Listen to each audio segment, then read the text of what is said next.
अस्सलामु अलैकुम वरहमतुल्लाहि वबरकातुहू। सवाल ये है कि क्या औरत मस्जिद में जाकर के अजान दे सकती है या नहीं दे सकती?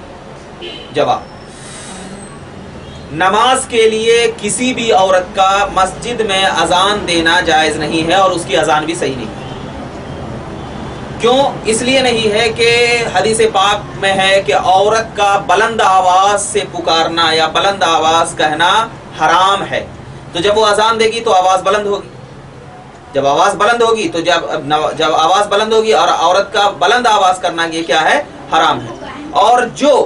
और जो यानी अल्लाह तबारक व तआला के जो रसूल सल्लल्लाहु अलैहि वसल्लम ने फरमाया है कि औरत का अजान देना ये क्या है? बिल्कुल जायज़ नहीं है। और जो उस अजान पर नमाज पढ़ी गई हो वो नमाजें भी बगैर अजान की जैसी होगी, यानी औरत के अजान की कोई हैसियत नहीं, कबूल ही नहीं है, औरत अजान दे ही नहीं सकती। अब अगर क्या है, उस अजान पर अगर नमाज पढ़ रही है तो क्या है, वो अजान के देने की वजह से नमाज नहीं होगी। जैसा कि रद्दुल मुहतार जिल्द अव्वल सफ़ा नंबर 257 में है कि अम्मन निसाउ फयकरहु लहुन्नल अजान, यानी लेकिन रही औरत तो उसके लिए अजान देना क्या है?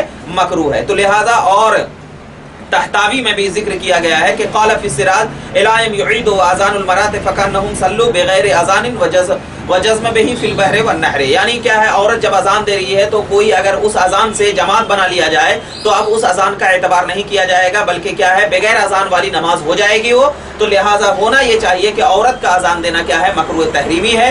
और फुक़हा किराम का इस बात पर बिल्कुल इत्तेफाक है कि औरत अजान नहीं दे सकती है। और दूसरी चीज़ कि मस्जिद में तो जाने की दूर की बात है कि औरत अपने घर में भी खड़े होकर के बुलंद आवाज से अजान नहीं दे सकती, क्योंकि इसमें शुबा होता है कि जब औरत अजान देगी तो गैर लोग क्या है, उसकी आवाज को सुनेंगे और आवाज को सुनना गैर लोगों का उस औरत के लिए क्या है, ये हराम करार दिया गया है हदीस पाक में। तो मस्जिद में जाना भी औरत के लिए जायज नहीं है और जा करके अजान देना भी जायज नहीं है, घर में भी बुलंद आवाज से अजान देना जायज नहीं है। तो खुलासा ये हुआ कि औरत का किसी भी तरीके का अजान देना जायज नहीं है। वल्लाहु रसूलुहु आलम व आखिरु दावाना अल्हम्दुलिल्लाहि रब्बिल आलमीन। अस्सलामु अलैकुम।